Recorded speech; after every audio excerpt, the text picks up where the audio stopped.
एक आदमी ने एक बहुत ही खूबसूरत लड़की से शादी की। शादी के बाद दोनों की जिंदगी बहुत प्यार से गुजर रही थी।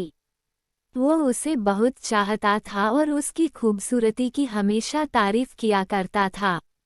लेकिन कुछ महीनों के बाद लड़की चर्मरोग स्किन डिजीज से ग्रसित हो गई और धीरे धीरे उसकी खूबसूरती जाने लगी। खुद को इस तरह देख उसके मन में डर समाने लगा कि यदि वह बदसूरत हो गई तो उसका पति उससे नफरत करने लगेगा और वो उसकी नफरत बर्दाश्त नहीं कर पाएगी। इस बीच एक दिन पति को किसी काम से शहर से बाहर जाना पड़ा।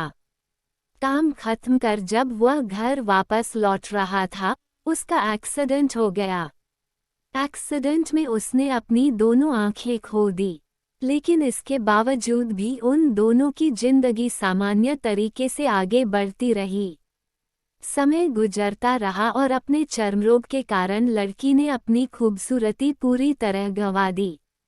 वह बदसूरत हो गई, लेकिन अंधे पति को इस बारे में कुछ भी पता नहीं था।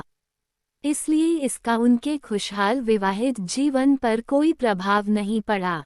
वह उसे उसी तरह प्यार करता रहा। एक दिन उस लड़की की मौत हो गई। पति अब अकेला हो गया था। वह बहुत दुखी था। वह उस शहर को छोड़कर जाना चाहता था। उसने अंतिम संस्कार की सारी क्रियाविधि पूर्ण की और शहर छोड़कर जाने लगा। तभी एक आदमी ने पीछे से उसे पुकारा और पास आकर कहा, अब तुम बिना सहारे के अकेले कैसे चल पाओगे? इतने साल तो तुम्हारी पत्नी तुम्हारी मदद किया करती थी।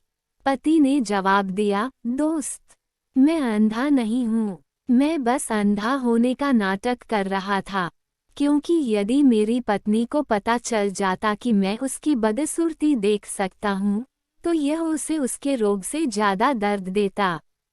इसलिए मैंने इतने साल अंधे होने का दिखावा किया। वह बहुत अच्छी पत्नी थी। मैं बस उसे खुश रखना चाहता था।